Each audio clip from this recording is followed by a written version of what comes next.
Take it easy and solve the school lunch problem with SPAM. S-P-A-M. こんにちは、タイガークローラジオ。You are listening now. Back J. You are listening to Tiger Claw Radio. Number one in vintage computer and video game entertainment. And now your host, Critical Failure.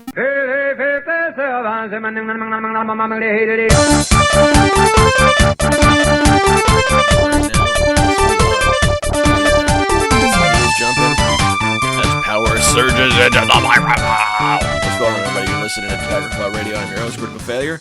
This is episode... Oh gosh, are we really up to 190? Stand by while I confirm that number. It is 190 episodes of Tiger Claw Radio. Okay, guys, this one is a special episode for me because the Steam Summer Sales, which are a huge deal for me as a PC core gamer, they launch this week. As a matter of fact, the way I do this is I record bits of Tiger Claw Radio throughout the week. So at the beginning of the show, they have not yet launched. Then, about halfway through, they drop, and then we can end with the aftermath and the fail bag. Okay, so the past couple of weeks, we've been kind of going through the career of Starship Amazing, what I have available. I still have yet to plug in my external hard drive and dig out their old music that they tried to make disappear. We had a couple of tracks off of Scoops the Robot last week. This week, we're going to play a couple from... let's see if I can go through this name. An Apocalypse in Binary, The Memoirs of Gerhardt Deckround. Let's just call it the album that came out at the same time as Scoops that was not quite as good. This track is called The Bleak Glory, The Grand Symphony. I hear this one used in their in Derek's videos several times. You are listening to Tiger Claw Radio, episode 190.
Okay, before I kick it over to the Vancast, I want to acknowledge that I was going through the Gearheart album. It's better than I remember it being. I remember Scoops was objectively the best album when they came out in 2010. Scoops had, this was all the music I was interested in. The mood was light. It was fun. It didn't take itself too seriously. And then over here we had Super Serious Business, Gearheart. I just went through cursorily went through all the tracks after not hearing them for a long time. This is kind of more akin to what I listen to now. Yeah, I don't know. I'm not saying it's better than Scoops. I'm just saying there's some tracks on here that I think I wasn't ready for 7 years ago that now I'm digging. That's Starship Amazing.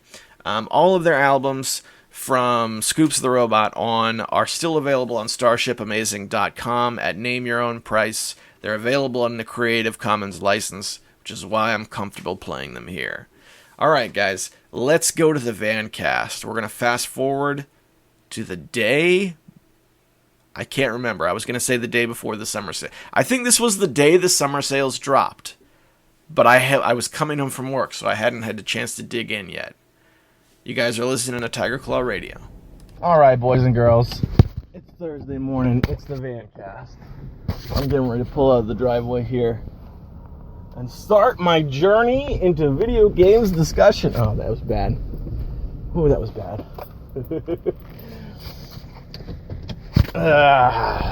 It's early. Bright and early, boys and girls.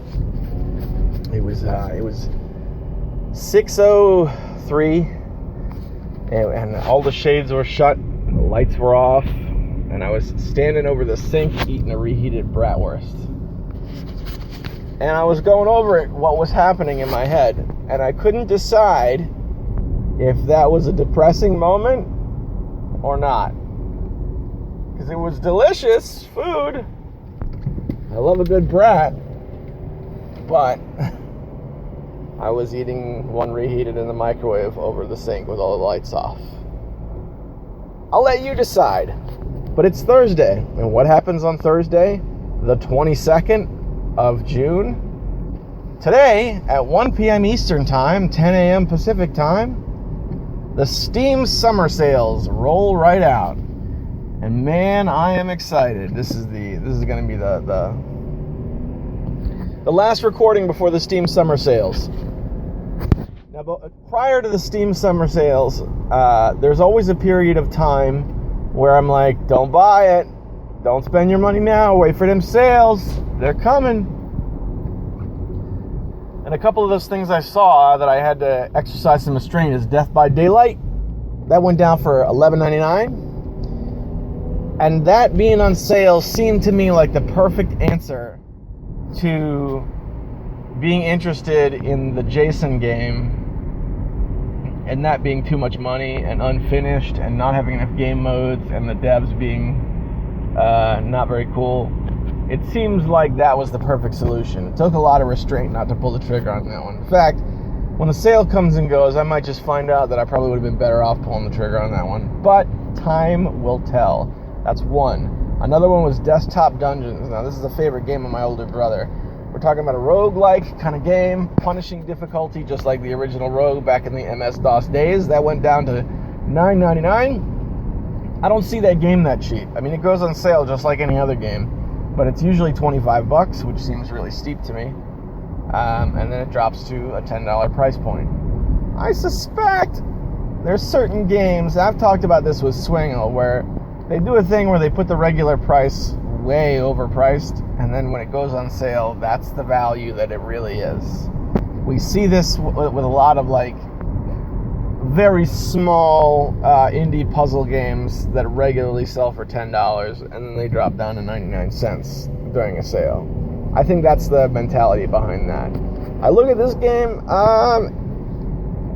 it's kind of hard for me to say that, because it's one of those where I'm told it's really good, but I look in the screenshots and I just don't see it. So we'll see. There's many games like that, though. So the Steam summer sales are coming. I also saw footage for, well, I say saw footage, that's not genuine. I watched a Let's Play of PlayerUnknown's Battlegrounds, and that game looks really good to me. It really does.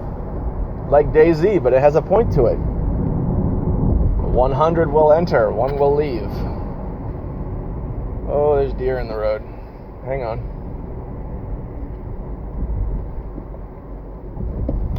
Hang on. Alright, we made it. We made it. Those deer didn't get me. So I watched this Let's Play of PlayerUnknown's Battlegrounds, and it looks dope. I enjoy that it has a point to it, as opposed to DayZ, where it's just like, if you don't die, then I guess you're winning for now. The problem is, given that it is a multiplayer deathmatch of 100 to 1, it seems logical to me that you could not quit in the middle of a match, making it unfeasible, as a pastime for me, because I have to take my gaming in small bursts these days on a lot of occasions. Small little bursts. Oh boy, is that what I think it is? Excuse me.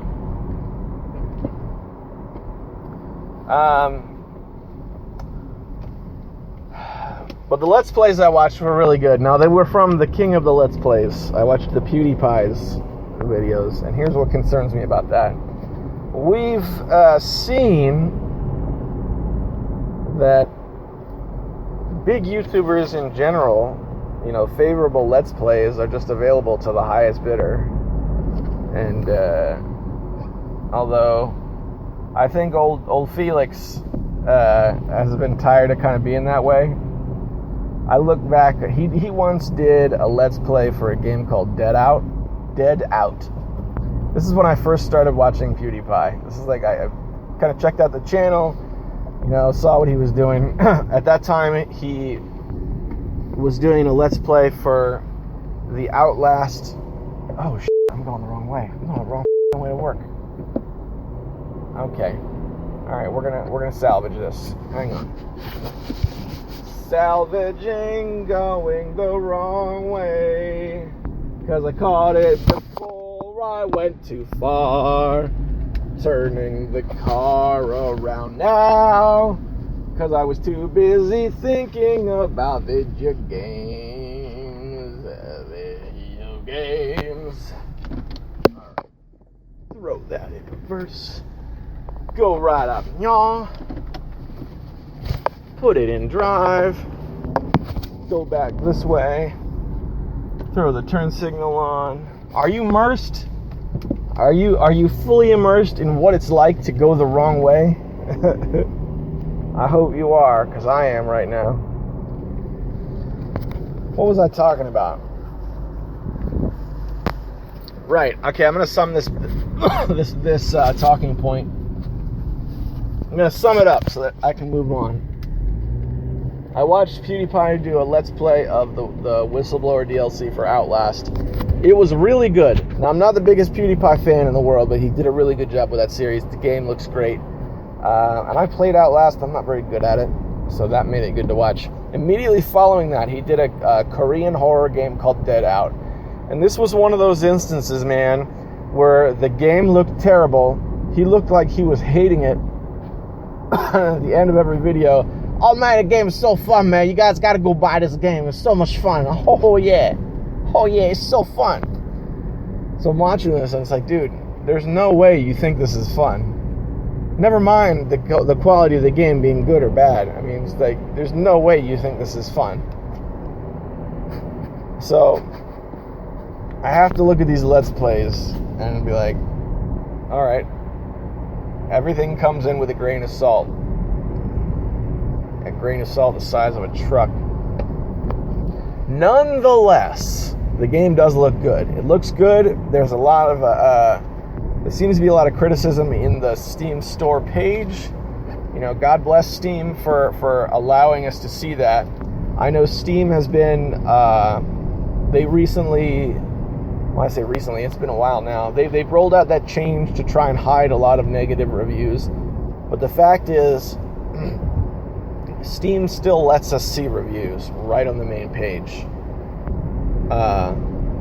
You know, in such a way, even in its current state, in a way that PSN and Xbox do not. Can you imagine if Xbox tried to roll out a feature like that and someone typed up one of those Steam reviews that's really negative? This game is balls. This game is not good. It's about as fun as my scrotum on a hot day. Guy would get his account banned. But Steam allows us to do that, at least to some degree. At least at face value. So that's one of the reasons I like Steam.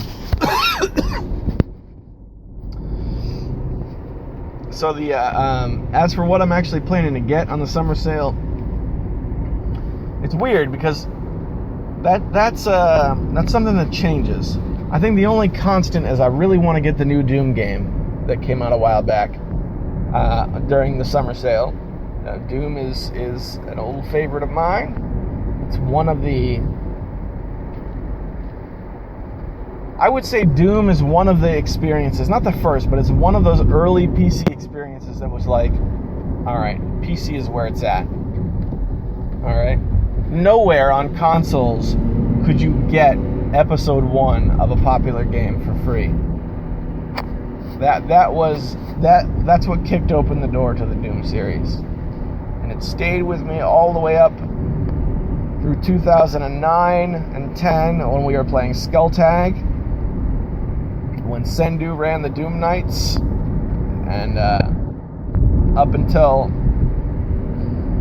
the Mega Man Deathmatch mod rolled out. And now's the next exciting chapter. So, we've got a new modern Wolfenstein. We've got a new modern Doom. Where's my new modern single-player Quake? That's what I want. They're giving us Quake Champions, which, I don't know. It's interesting about Quake Champions because my whole reaction to that was super negative. I was not really super interested in Quake Champions. But when I laid it out for you guys, the feedback I got was mixed. I think Sean was on my side, how it didn't look great. And a couple of you guys were like, look, it's just kind of the way they do games now. They weren't really balanced before, and now they're taking a shot at true balance. I don't know. I don't have an answer to that. Maybe true balance doesn't equate to fun. This is not something I've thought about before going on the air, so feel free to blast me if you disagree, but think back to your favorite multiplayer competitive experiences. I feel like the ones that were the most fun were not really balanced. And there's exceptions to the rule. Team Fortress 2 had a certain amount of balance. And it was also super fun. I would argue that a lot of the games early on that we played in multiplayer as like an added-on feature, like Quake, meaning Quake was not built for multiplayer to begin with, but multiplayer was added after the fact, and it ended up being great. A lot of those games were really the ones that held my attention. You know, a lot of the excuse me, a lot of the games built on top of games usually started with a game that was made that way. Half-Life was that way. You ever played the original Half-Life Deathmatch? That wasn't balanced either. Oh boy. The original Half-Life Deathmatch went like this. There was like 10 guys with crowbars beating each other because everyone was dying too fast to find a weapon and hold on to it. And then there was one guy who got a hold of like a sniper rifle or a rocket launcher or something like that, and then he would last for a while and mow everyone down. But there was inevitably crowbars everywhere. That's Half-Life Deathmatch. That's fun stuff, though. You know, it was big back in those days. So the new Doom is one I'm after. I won't read too much more into the state of competitive first-person shooters. I mean, they are what they are. You find one you like, or you don't. It's whatever.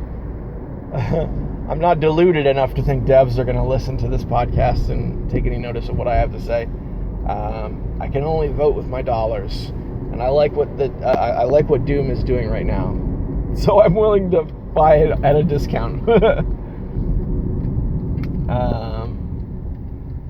I also mentioned in recent times the new Trackmania game has my attention. Trackmania 2 Lagoon. That's $20. I want to get a copy of that.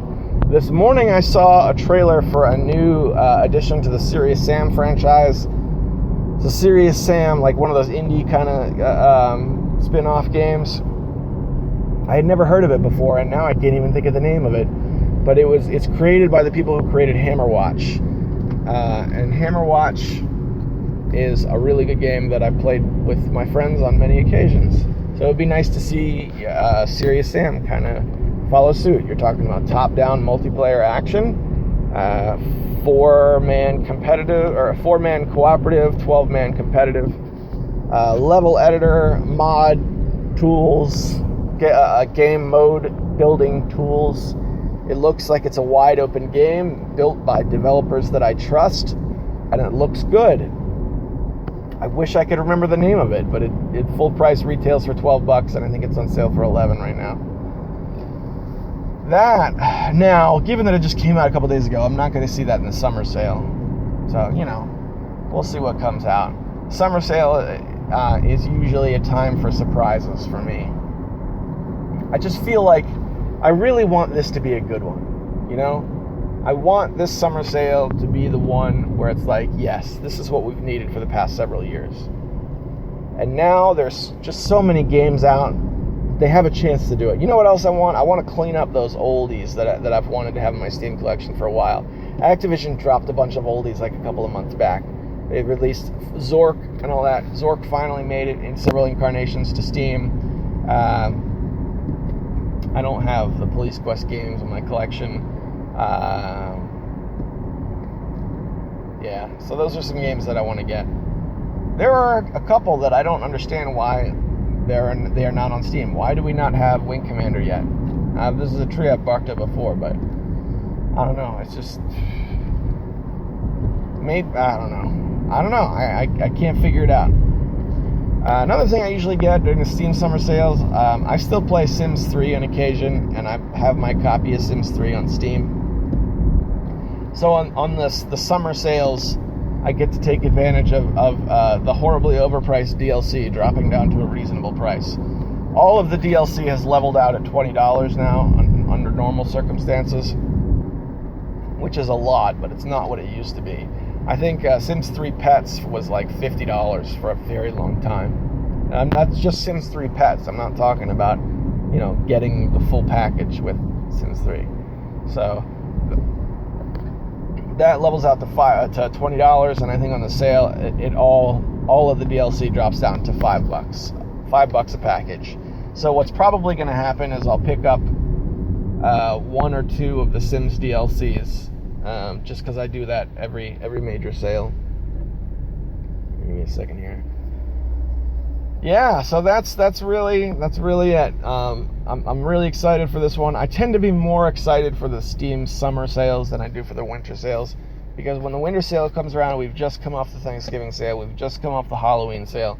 But this one's different. This one is like, we have not had a solid, major sale on Steam in quite a while. I've got a little money, not too much, but enough to get a few games. I'm really looking forward to it. And we'll see what happens, man. We really will. The GOG sale has already come and gone.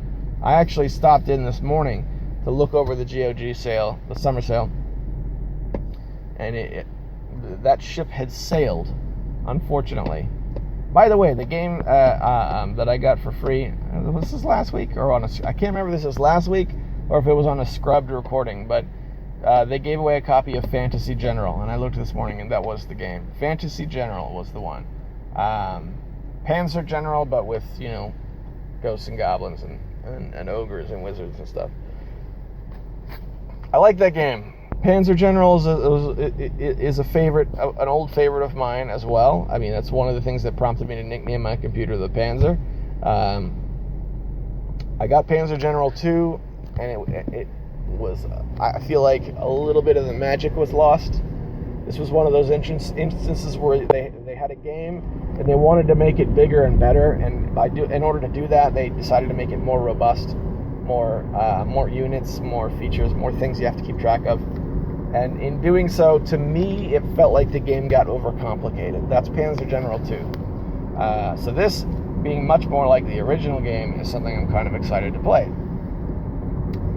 I've had my GOG Galaxy client out over the past couple days. I've been playing a lot of Hidden and Dangerous. It's a game I enjoy, and that has prompted me to look closely at my GOG collection and see what else is playable. On the subject of GOG Galaxy, we did see a couple of GOG Galaxy updates. In terms of what exactly they updated, not too much to be said there. We still do not have a Linux version, and we still don't have a whole lot of extra features in terms of anything at all. But they do have new versions. They're working on stability. They're if you read the change notes, a lot of it is oriented towards the overlay. They're still beating their overlay into shape, much like Steam has their overlay. You can press Shift Tab in a game, you'll get a little GOG.com overlay. Now, come to think of it, I don't know if I've activated that overlay even once. The Steam one I use quite frequently because it's hooked to a music player, and I know that it has a counter that will show me how long I've been playing. That's the big feature that I use on the Steam overlay. So that'd be interesting to check out what they have. But that's about it. That's my entire wrap-up. In another minute here, I'm going to hit it back to Panzer Studios, but I'm going to work right now. In the middle of my work day, the Steam Summer Sale is going to drop. So we'll see. Hopefully, in a second here, I'll know all about the Summer Sale and what's up. I really hope they find some way to restore flash sales. Since the advent of returning games on Steam, flash sales went the way of the dodo. I completely understand why they did it. It makes perfect sense. If you can return a game anytime within 2 weeks, then everything has to all be on sale at once. I kind of get that. But the flash sales are one of those things that just made Steam fun. It made Steam fun. Not even the Steam games, just Steam itself. The walled-off garden that were full of all its anti-consumer practices didn't matter because it was fun. That was one of the things that made it fun, and it's been replaced with badges that cost real money. I like the trading cards. Alright, I'm not going to talk too badly about the trading cards, but the whole system is just silly. Just pay money for the part that used to be just fun. And that's what I know is going to happen. I know that when the summer sale drops,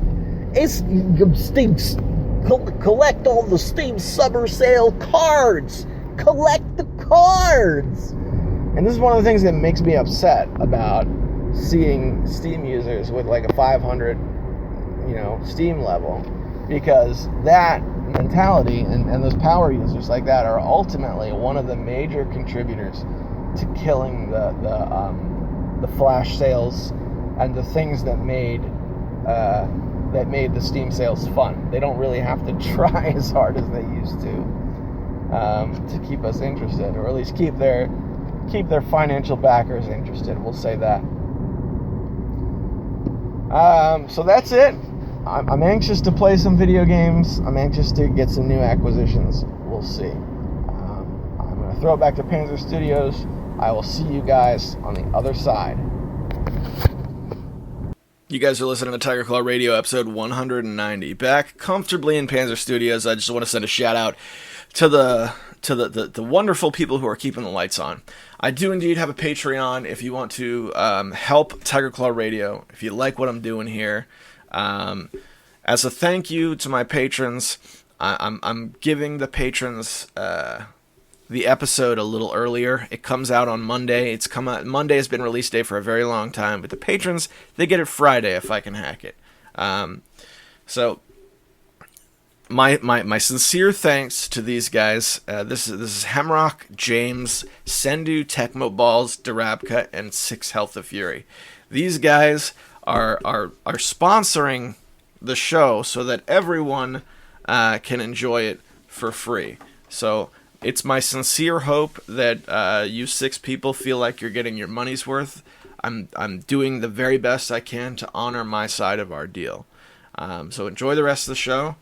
And yeah, I guess that's all I got about that. I'm still working on the Patreon segment. I'm trying to deliver that bit a little bit better, but we'll see. I'm doing the best I can. Okay, so we're gonna do one more Starship Amazing track, and then I've got a brief bit that I recorded as soon as I got home from recording that Vancast. I came home, turned on the computer, turned on my mic, and I took in the first view of the summer sale in full effect, and I recorded a little bit, and we'll go to that. So we're gonna do another Starship Amazing track. We'll do first impressions of Steam Summer Sale. Then we'll do the fail bag. We're already 32 minutes in. This should be a good plus-sized show. All right. So returning to the Gearheart album from Starship Amazing. Let's play. Yeah. Okay. So I went through these tracks a little bit. I wanted to play A Vile Climate. I worry that these tracks are too long to play intermittently between a podcast like that, but this is what they were doing at the time, and I kind of want to go through Starship Amazing's discography. I think that would be fun. They were a hugely influential group for me personally, and that's the way they did their music, so that's the way we're going to play it. This one, let's see, we played The Bleak Glory, The Grand Symphony. This is the very next track, should you download the album. And it's called A Vile Climate, and I'm not playing them in order for on purpose. I'm playing it because I hear this track used in small parts in Derek's videos. So if you watched Derek's YouTube channel back around the time this came out, or I think even today, I'm not sure, you'll hear these tracks. So yeah, okay. So this is Memoirs of Gearheart. There's no A in there. It's the Decrion album. Go get it from Starship Amazing. It's free. You're listening to Tiger Claw Radio.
just got in from work. I'm taking my first look at the summer sale from my home computer. And we have a nice pink and blue theme. The Steam Summer Sale Sticker Book, June 22nd or July 5th. Huge savings across the entire catalog. Now, I did manage to look at my... Let's see, the time right now is 4:17 p.m., so this has been live for just a few hours now. I don't know... Okay, summer sale stickers complete... it looks like it's the same old achievement thing where it's like all community-based things you have to do. So there's 3 quests for today. And these quests give me stickers. So visit your personal discovery queue through to the end. View your friend activity page. That's a good one. Review your preferences. So those are my tasks for today. Oh, you have a new sticker pack. Go to the summer sales sticker book. Zip zap, zap-a-da-doop. See, I got another one for what is it? Looking at my preferences. There's no way this can be good because what I see. Okay, great. That should give me another sticker pack. But it seems like it didn't.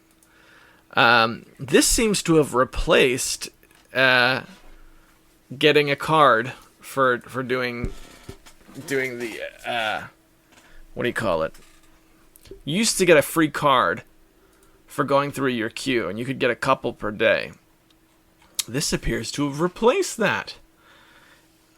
So you gotta bear with me because the cynic in me is kicking in pretty hard right about now. Am I to believe that the cost of the summer badges has gone up? Because there is a 10-card series, and getting that sticker pack certainly didn't unlock a card. That's terrible. I don't even think I have the summer badge from last year. I think last year, I can't remember if it was summer or winter, but at some point last year I just gave up. Because early on in this whole badges thing, it used to be that I really wanted to go down in history as having attended the event. All right? This was at the time when, like when badges first came out, I think it was 2011 was the first summer one. They had the birdhouse, and there were so few badges that you could see the birdhouse in my profile. That was an event that I went to. And you only got it if you showed up at the event, right? And it had some creativity behind it. Now it's just like buy the badge, and that's all. No thanks. I'd rather buy video games, especially since I'm looking at my badges section of my profile, and there's 621 badges, and only 150 will show on a page. If I buy this badge, it's not even going to show up in my profile. I'm kind of irritated about that, actually. But that's okay, because this is just window dressing. We're really here for the games. So I have 97 games on my wish list. And let's take a look. Now, the top 3 are not on sale. Friday the 13th, Trackmania 2 Lagoon are both new games. So I didn't expect them to be on sale. They are not. Then we come to Sin Episodes Emergence, which is a first-person shooter from a while back. Also not on sale. Now, that's a bit of a bummer. One thing I will say, though, is I looked at this list from my phone at like 1:20 after almost right after the sales had dropped, and almost nothing appeared as on sale. They kind of one by one were added. Now it's looking okay. This is looking like I'm gonna make some purchases. D, the game, is $119. I'm gonna pick that up. River City Sports Challenge is $4. I'm going to pick that up for sure. You can believe it. Witchbot Maglillo is $2.99. Going to get a copy of that. It looks like there's some decent shmups. Let's see. Roller Coaster Tycoon 2 is $3.39. Might pass on that. Not sure. I'm not going to get it, but RPG Maker MV is $27.99. Racecraft which is an amazing idea, though the implementation doesn't look great. $14.99. I wanted that game to look better than it did. Procedurally generated F1 courses, but like in the F1 mainline series. An awesome idea, but based on the reader reviews, it looks like there's not a whole lot to do in the game. Disgaea went down to $7.99, but I hear it's not something you want to buy on Windows 7. Rocket Knight is $2.99. I'm going to get a copy of that. Carmageddon Max Pack is $4.99. I'm going to try to avoid buying that one because Carmageddon, until recently, was my most played game on GOG Galaxy. I had a few hours in it. Although, this morning I looked and I had passed Carmageddon with Hidden and Dangerous. Hidden and Dangerous reached like 3.5 hours. What else is on here? Interlude is $1.99. That'll be good. I never got Freedom Force versus the Third Reich. That's $2.50. I'm just having a good old time. I haven't even bought a single thing yet. Just looking right now. Let's see, what else? I guess some of the chess games are discounted. A lot of chess games came out in a really short amount of time. River City Ransom Underground dropped to $9.99. I heard lackluster things about it, but that price point, although I mean $10 is not it's not a giveaway, but I don't know. I could be talked into that. We've got Grandia 2 is not on sale. That's disappointing. Shogo Mobile Armor Division is not on sale. That's disappointing. Super Indie Carts is $5. I might pick that up. That might be a good one to have for MagFest for local multi. Speaking of local multi, Ultimate Marvel vs. Capcom 3 is down to $15. That might be a good one to pick up. I'll think about that one. The F1 series is completely discounted, which is great. The earlier games are super cheap if you don't have them. F1 2010 is $2.50. I've got a couple of those games. I don't have them all, but I enjoyed them. What else? And Independence War Deluxe Edition is $1.49. I'll definitely get that. That's a weird one, because iWar came out on Steam, but I'm looking at my wish list, and it has... The banner says, Alone in the Dark. Pre-order the Eldritch Edition. What? Is that an ad for the banner that's supposed to identify the game? Because that's weird. I would go as far as to say that is silly potatoes. In the fighting game scene, Street Fighter V is discounted, although I don't have it on my wish list because I own it already. I believe the base game dropped down to $20 again. That's what I bought it at. As far as Street Fighter V is concerned, I really advise just look at the characters that are available. Just buy the one you want to main at, because that's a game where you really only play the one. I put more into it than I needed to make my copy like the party version, so I could take it to MagFest, and I would be equipped enough for everybody to be able to play their main character. If I had to do it all over again, I would not do that. So, that's a thing. Let's take a look. I wonder what BlazBlue is going for. I believe the base BlazBlue game, although I have it already, goes down super cheap in these types of sales. Let's take a look. No results were returned. Okay. So it's up and running. I'm amazed how well Steam is working right now, but it's still not working perfectly. Now there were years where it was just like the first day you're not getting in. There's just not going to be Steam for you until that night. Yeah, BlazBlue, however you say it. Calamity Trigger is $1.99. Although, you're not going to play that online. Let's see, Continuum Shift Extend is $3.99. I mean, those are all good games. Alright, guys. You're listening to Tiger Claw Radio. Yeah. Hey, my name's Calvin. My name is Derek. And you're listening to Tiger Claw TV. Radio. Great. Damn it. You watch TV. You can listen to a TV. Come on now. Should we say what was such amazing? Probably. All right, let's do the fail bag.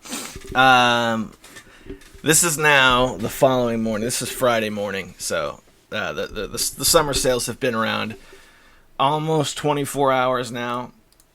I got my first picks. I got a little bit of Sims 3 DLC while it's mega cheap, and I picked up the DLC for Street Fighter Cross Tekken to unlock all characters, while that was also very cheap, because my son seemed to dig that game, so, there we go.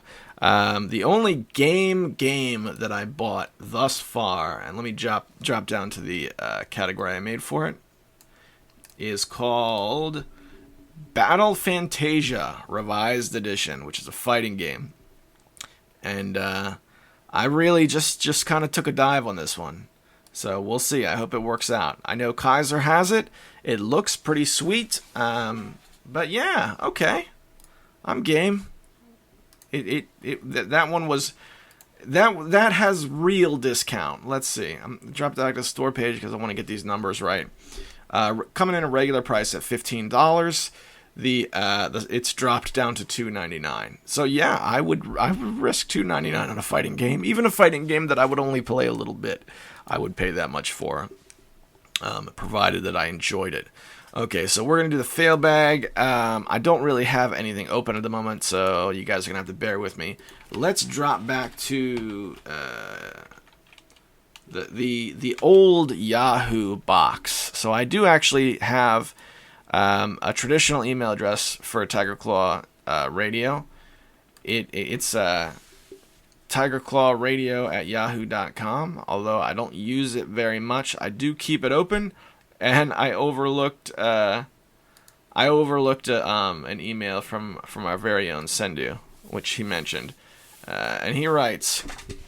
So you seem quite biased when it comes to consoles versus PC. So I'm going to share why I'm primarily a console gamer. A long story short, stability and convenience. A long story long, let me first tell you a tale. A not much younger me purchased a couple of games that his computer was more than powerful enough to run, but didn't. Not because of lag or unsupported operating systems, but simply because they refused to launch. Also, some games will play perfectly one day, then will stick up their feet, light a smoke, and say, F it, 10 FPS is good enough. And my personal favorite, you can't play this game you already purchased without signing up for our website, or installing our company's own wannabe Steam. I'm looking at you, Ubisoft. ROMs do nothing for me. I have no interest in pirating games, and I'm sick to death of researching problems on forums that talk to you like you're an idiot. Did you try restarting your PC? Is that up to date? The same things you would tell, the same things that would tell you if they had an update. I have a PS4, a 360, and a bunch of retro systems. I play whenever I can because those games work every time, and they do what I want them to.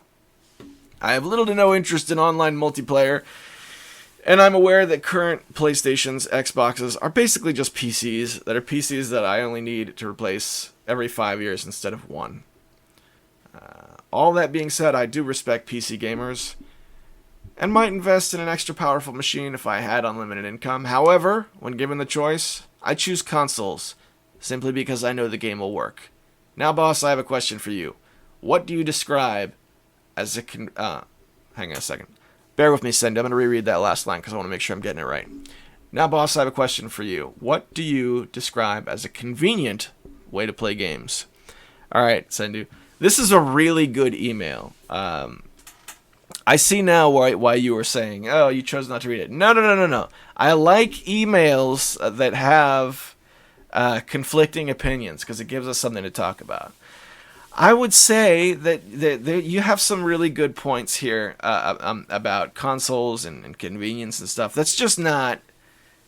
It's just not what does it for me. Here's the thing: a console is one thing that you buy, all right, and versus a PC being all the parts. So it becomes easier to optimize for a console because the developers know. I know exactly what kind of graphics. Hardware the user is going to have. I know exactly what kind of processor the user is going to have.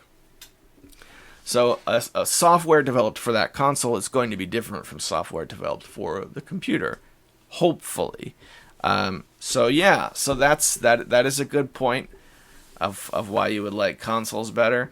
PCs, just to me, dealing with the extra configuration and the extra problems is worth it for an open architecture. I want the openness, and I'm willing to do the extra work.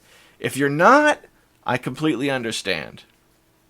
That doesn't mean I'm not going to rag on you a little bit, because that's what we PC gamers do. And as far as being biased, yeah, I would say that's a fair statement. Because these days, I have a lot of fun. Like, when I sit down to play games, and it's a good time, it usually ends up being on a PC. Not always, but usually.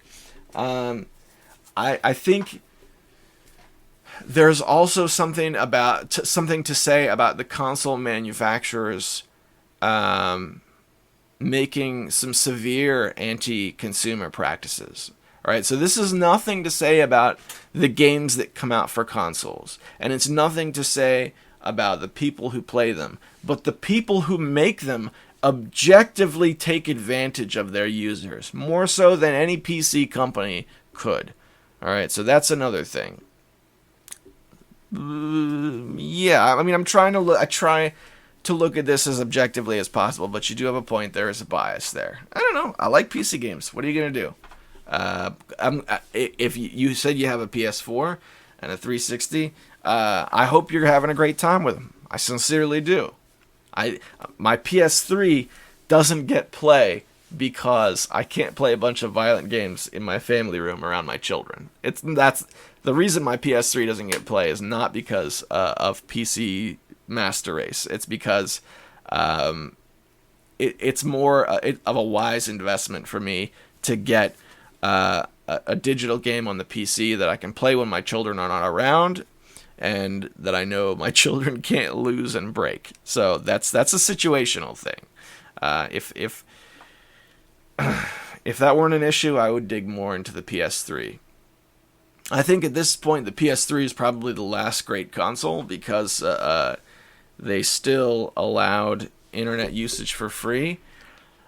If you're not into online multiplayer, I don't know, man. I don't know. It just seems like even if you're not into online multiplayer, one day you're going to run into a problem that, yeah, if I was allowed to use internet for free, then I would have access to this.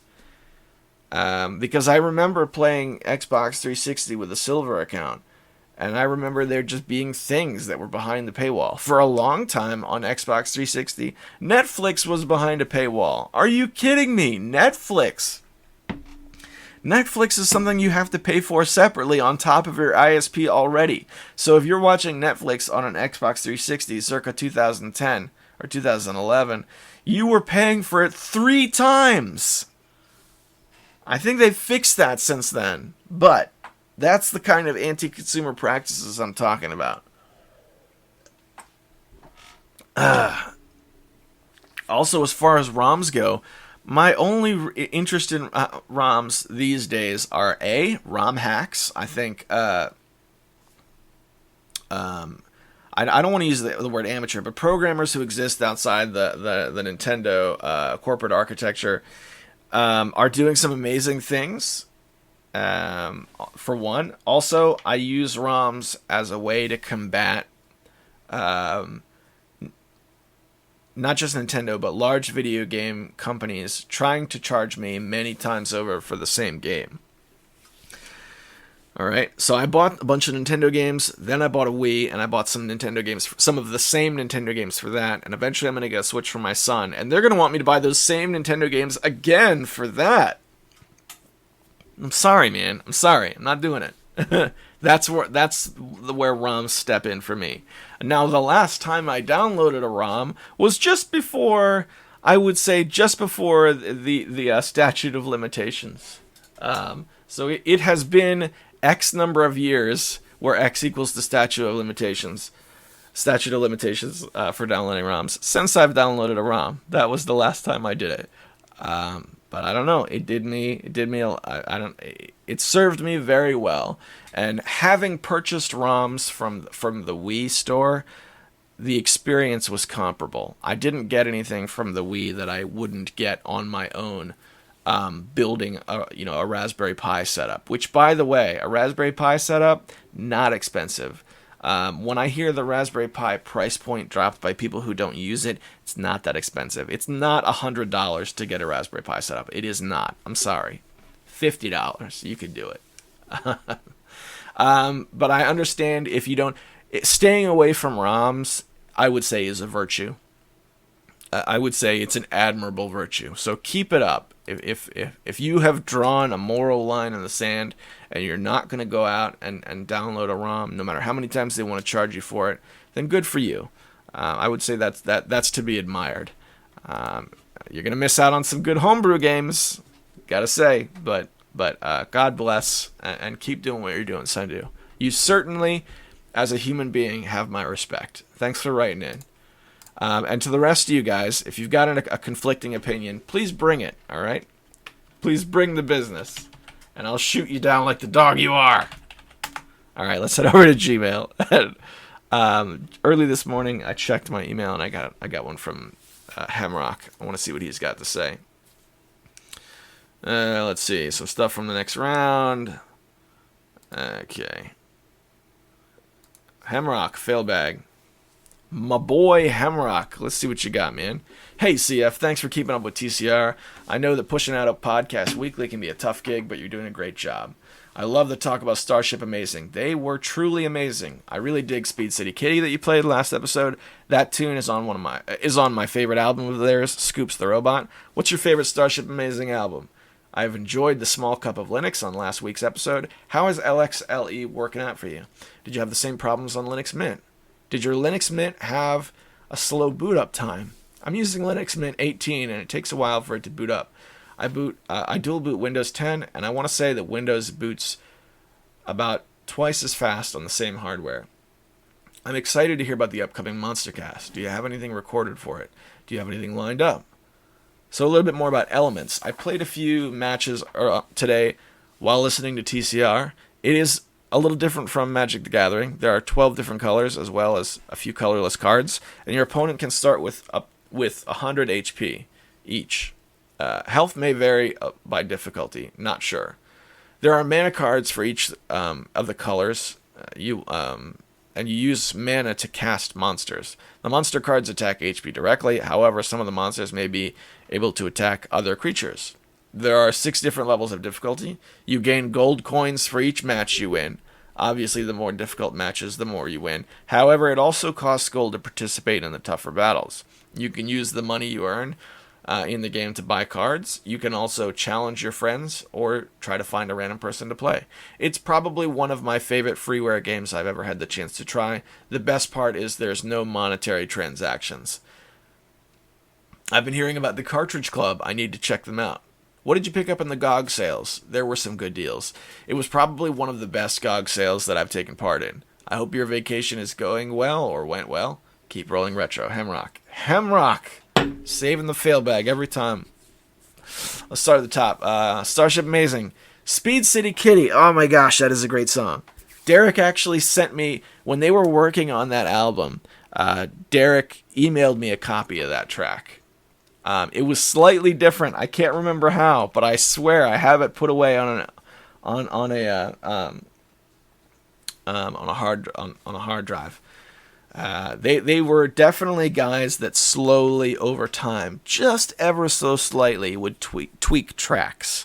On their earlier albums, they had, I've said this many times about them, they used to run a blog, and on that blog, as they worked on tracks, they would play alternate versions. That's how Gearhart and Scoops the Robot started. When they first announced that, over time, you could follow their blog. This is the track we're working on. Here's an early version. And it would be like an embed only. But of course, at that point, we already had Download Helper on Mozilla Firefox, so I saved everything that they ever put up on that website.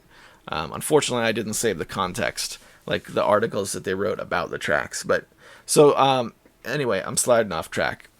they would have, I think there was one example of one of the tracks on I can't remember which album it was, but it was one of the earlier ones, probably Ultra Modern Rhythms, where they put up 4 versions of the same track. And I remember listening to them all, and they were like, these all sound exactly the same to me. Because they were tweaking them in very subtle ways. They were, as simple as some of the melodies are on their earlier albums, they really had an attention to detail in post, which I appreciated, and it served them very well in their later days. So Speed City Kitty, the only thing that bothers me about those demo tracks is since they were never released on an album, I don't think they were ever officially released into the Creative Commons. So I don't think I can play them unless I contacted the guys and got permission. I don't think they'd give it to me personally because they've opted to kind of move on from those days, and I'm kind of holding on to them. So I'm afraid I'm kind of violating their wishes just because the music they produced during that time was so hugely influential to me personally. But yeah, they were good. They were very, very good.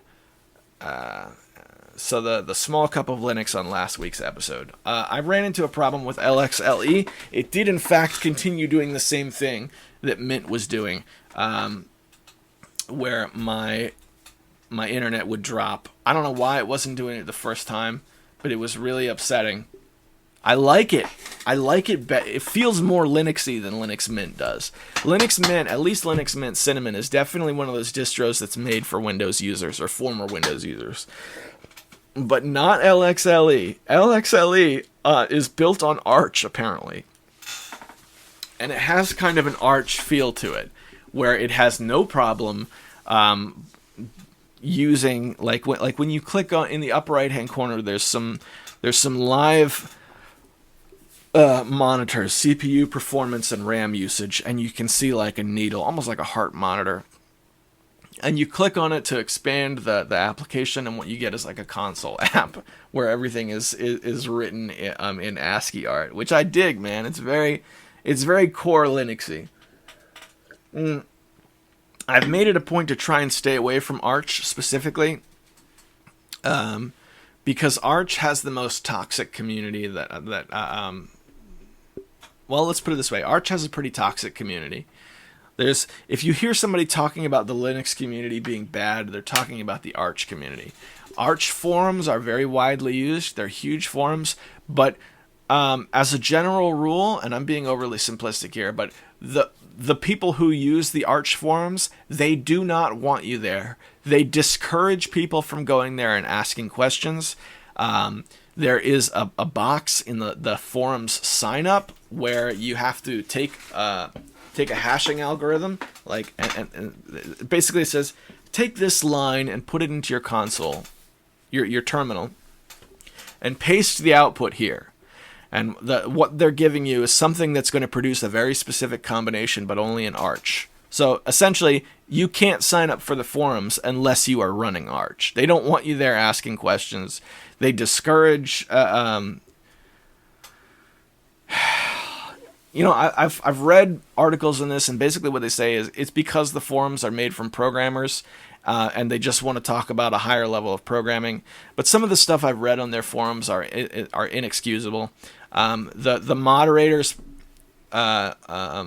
topic about like the read, you know how every forum has a read this first. Their read this first has a link to an article about something that they call help vampires, which is basically just people going to forums and asking for help.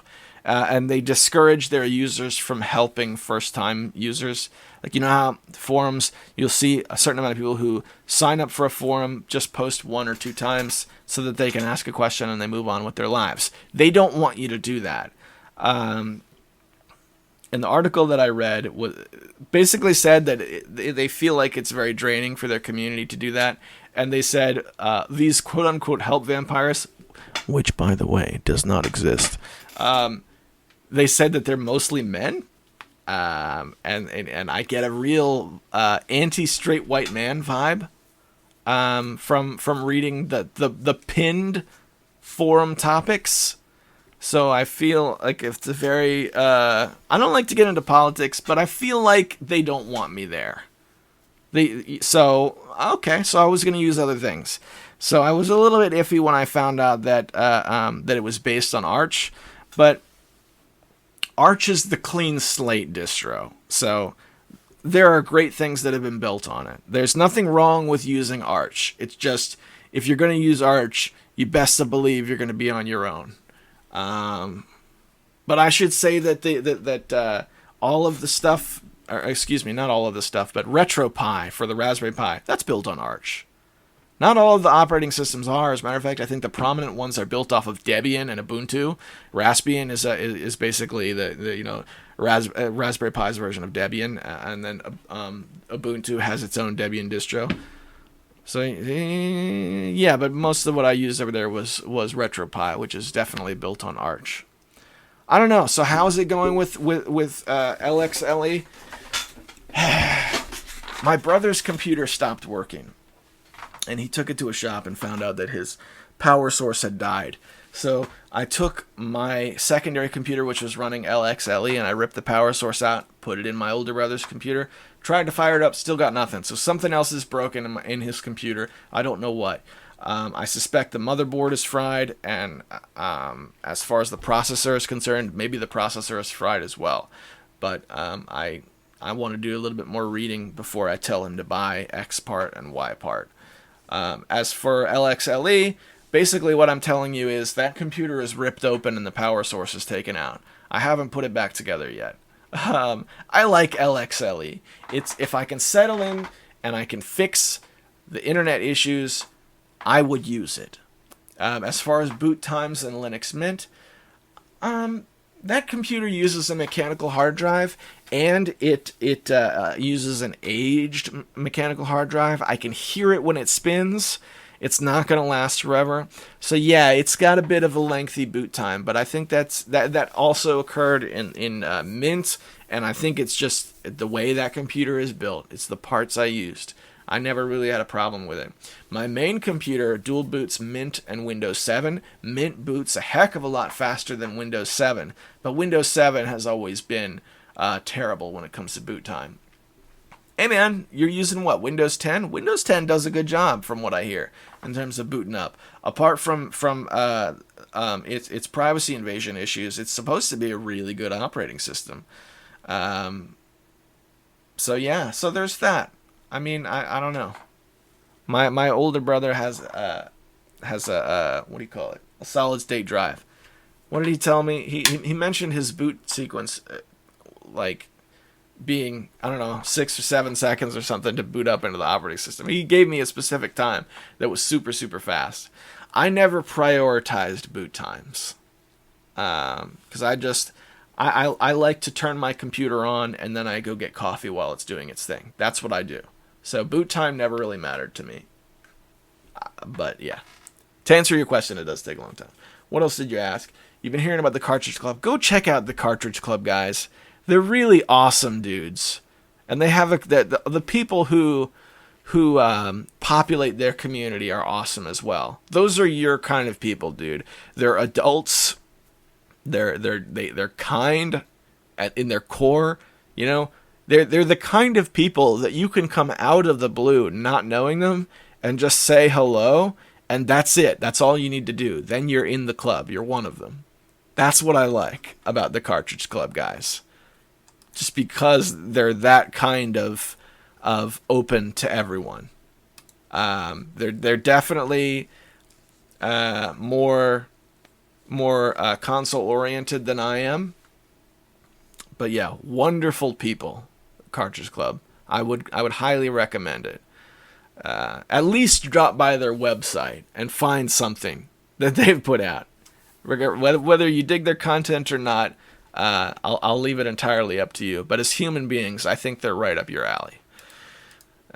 Vacation starts in a few weeks. I think I'm like 29 days from today away from vacation. So I'll have to rig something up to play during that time. I think that's everything. Man, I really went through this a little bit at a time. I really chugged through that email. So got a lot of mileage out of it. So thanks for writing it. Wow, we are an hour and 12 minutes in. Oh my gosh, and I haven't even gotten to the YouTube comments yet. Ha ha! Because YouTube was down last week, wasn't it? let's head over there. What are we? Yeah, I still got some time. I got about 10 more minutes before I have to stop recording for now. All right. Let's see. Open up YouTube. I got a that's right. You get all the YouTube navigation action that you can handle. We'll go to the E3 episode, and then we'll drop back to the one before it afterwards. Let's see. Death Adder writes, I played Assassin's Creed 1 and it was bored to tears. Then I played Assassin's Creed Black Flag because pirates, and I encountered a game-breaking glitch that has never been patched. I've heard that there are 2 or 3 decent ones out of the probably 10 that exist now. Time signature 7 minutes and 59 seconds. Collars will be popped. Lol. Next E3 gaming, I'm wearing 3 Next E3, I'm wearing 3 polos at once just to pop collars every time I get pumped for a game. And talking about Nintendo breaking hearts, Critical Failure is busting out the hammer of truth in this episode. Yeah, man. Nintendo does it. Their games, their mainline series looks, they got something going there, but man, I don't know. I look at those games and I'm like, man, those are going to be great to play in 5 years when I finally get around to playing them. So, that's Nintendo. As far as Assassin's Creed, yeah, I think we've gone over Assassin's Creed ad nauseum at this point. Light Studios writes, hey boss, I appreciate what you did, but I was actually referring to the email sent to your Yahoo. I don't normally send long comments, but I was looking forward to a reaction. I'm not upset, but I'm wondering if you check it often. Have you considered setting up a redirect system with your emails? I have 3 more email addresses that all auto redirect to me. If you like, I can set that up. Sendu, now, I appreciate the offer. I know what you're talking about. Here's what I'm going to do instead. I need to switch to an email client like Thunderbird Mail or Outlook, though I don't want to use Outlook, because you can set up however many email addresses, and then you'll get alerts for all of them. I need to stop using web-based email. I don't like... now that I'm forced to use Outlook at work, I like using an email client. I just don't have one set up at this time. I had one set up on the last iteration of Linux Mint on this computer, but that has been wiped at this point. That's what I need to do, because then in my day-to-day, I'll then get alerts when things get submitted to that email address. I don't check it as much as I should. So there's that. Retro Kaiser writes, I've always wanted to see Sendu return to podcasting for a while now. Light Studios responds with, Kaiser, that may happen if all goes according to plan. You said it, Scoops, from Kaiser. Mr. Bass Boost writes, brilliant work, keep it up. Although I think that's just a bot saying that. I'll take it, because why not? Okay, so that was the last episode. Let's go back to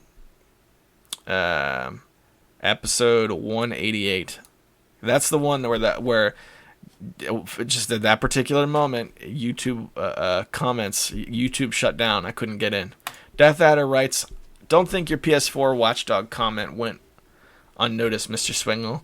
So here is my best FCC-approved response. Eat poop, you poopy poop. Poop-headed mother pooper. I'm going to poop in your poop and then make you re-poop said poop. I did a little extra soul searching on Friday the 13th. Excuse me. Also, I did a little extra soul searching on Friday the 13th. It looks like poop. Yeah. Yeah, I'm gonna pass on that game.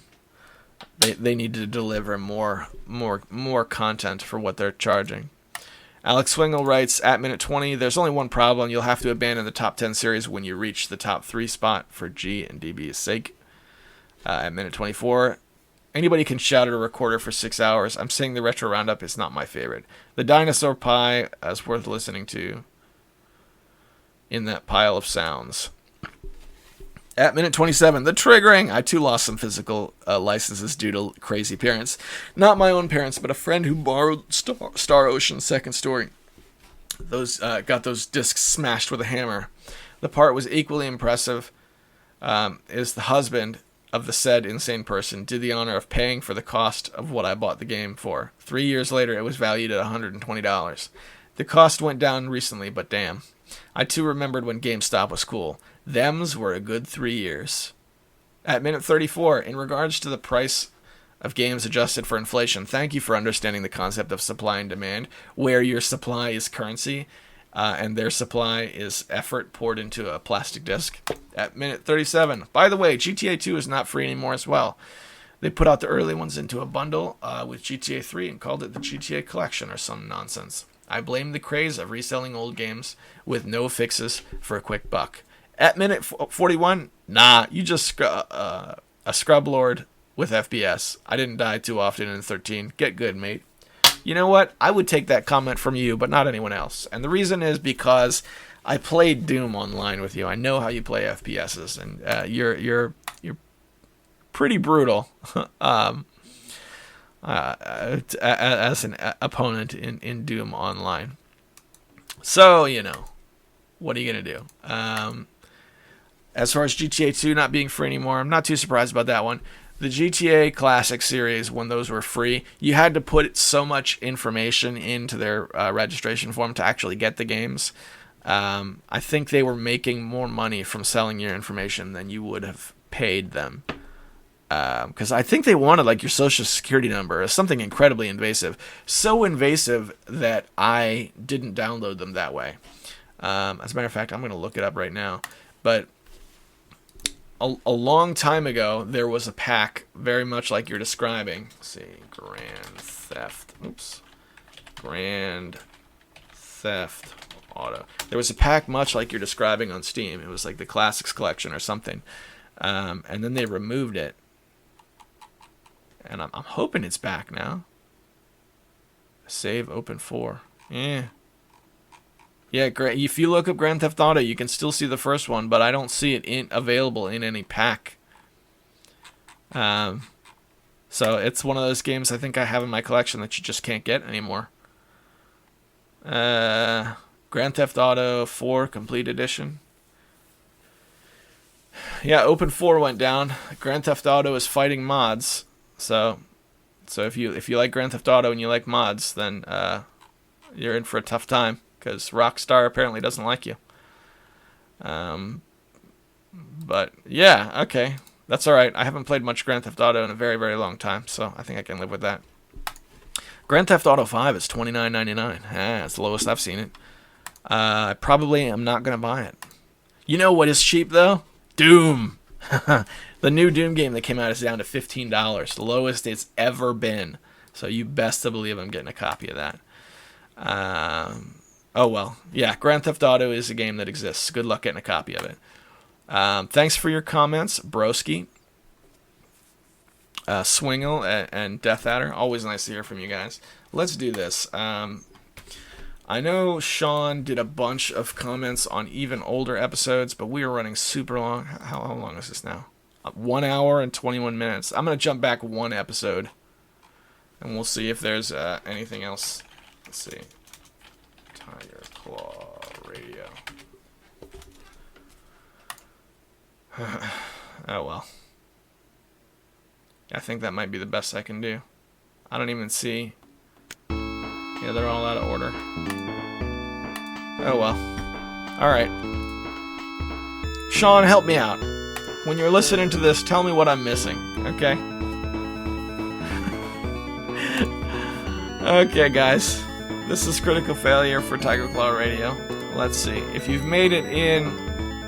If you stuck with me for 1 hour and 21 minutes and 55 seconds, I just want to take the time to say thank you very much. Wherever you're coming from, whatever it is you're doing in your life, I'm really just rooting for you as hard as I can over here. I'm wishing you all the best in the world. Keep getting out of bed in the morning. Keep doing what you got to do. Don't give up, especially if you're having a tough time. Especially then. I will see you guys next Monday. Make it a good week.